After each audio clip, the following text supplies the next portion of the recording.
চায়ের দোকান থেকে শোয়ার ঘর কিংবা অফিস পাড়া থেকে সবখানে এখন একটাই প্রশ্ন, কোথায় ডিবি হারুন? নানান রকম বিতর্কিত কর্মকাণ্ডের কারণে বাংলাদেশ পুলিশ বাহিনীতে ব্যাপক আলোচিত ছিলেন অতিরিক্ত কমিশনার হারুনুর রশিদ।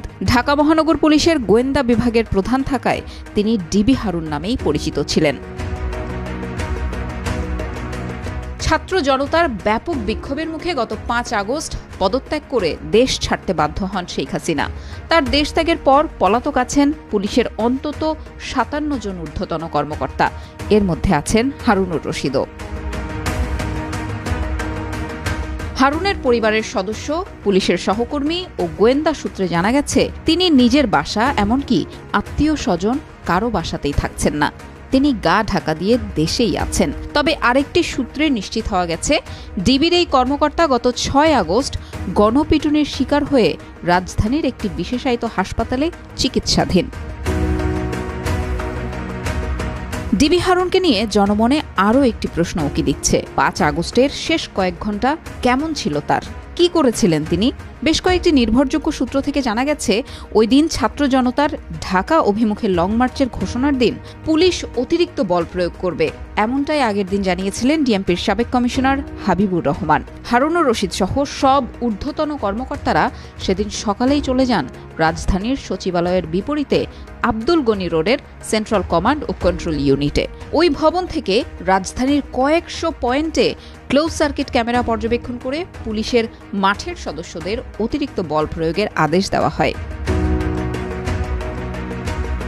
সেদিন সেখানে উপস্থিত থাকা কয়েকজন পুলিশ সদস্য টিবিএসকে জানিয়েছেন সকাল থেকেই বেশ আত্মবিশ্বাসী ছিলেন হারুনুর রশিদ। ঘণ্টায় ঘণ্টায় তিনি মাঠের পুলিশদের সাথে যোগাযোগ রাখছিলেন এবং মাঠের কর্মকর্তাদের বলছিলেন 5 আগস্টই হবে শিক্ষার্থীদের আন্দোলনের শেষ দিন, এরপর দেশের পরিস্থিতি স্বাভাবিক হয়ে যাবে। এর মাঝেই সেনাবাহিনী প্রধান দুপুরে ভাষণ দেবেন এমন খবর ছড়িয়ে পড়লে আত্মবিশ্বাসী হয়ে ওঠেন হারুনুর রশিদ। আব্দুল গনি রোডের সেন্ট্রাল কমান্ড ও কন্ট্রোল ইউনিটে থাকা অধস্তন পুলিশ কর্মকর্তাদের উদ্দেশ্যে হারুনুর রশিদ তখন বলেছিলেন, এবার সেনাবাহিনী নিশ্চয়ই ব্যবস্থা নেবে, অ্যাকশনে যাবে, আর চিন্তার কোনো কারণ নেই।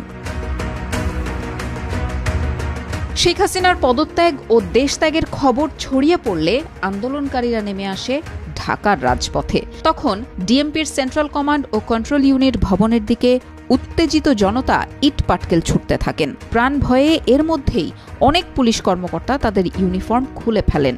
গেঞ্জি বা অন্য কোনো পোশাক পরে সেন্ট্রাল কমান্ড ও কন্ট্রোল ইউনিট ভবনের পেছনের প্রায় 13 ফুট দেয়াল টপকে পুলিশ সদর দপ্তরের সামনের রাস্তায় পড়েন। ঠিক একই কায়দায় দেয়াল টপকাতে গিয়ে পায়ে ও শরীরের নিচের অংশে ব্যাপক আঘাত পান হারুন। পরে সেখান থেকে তিনি আইজিপির সাথে চলে যান পুলিশ সদর দপ্তরে।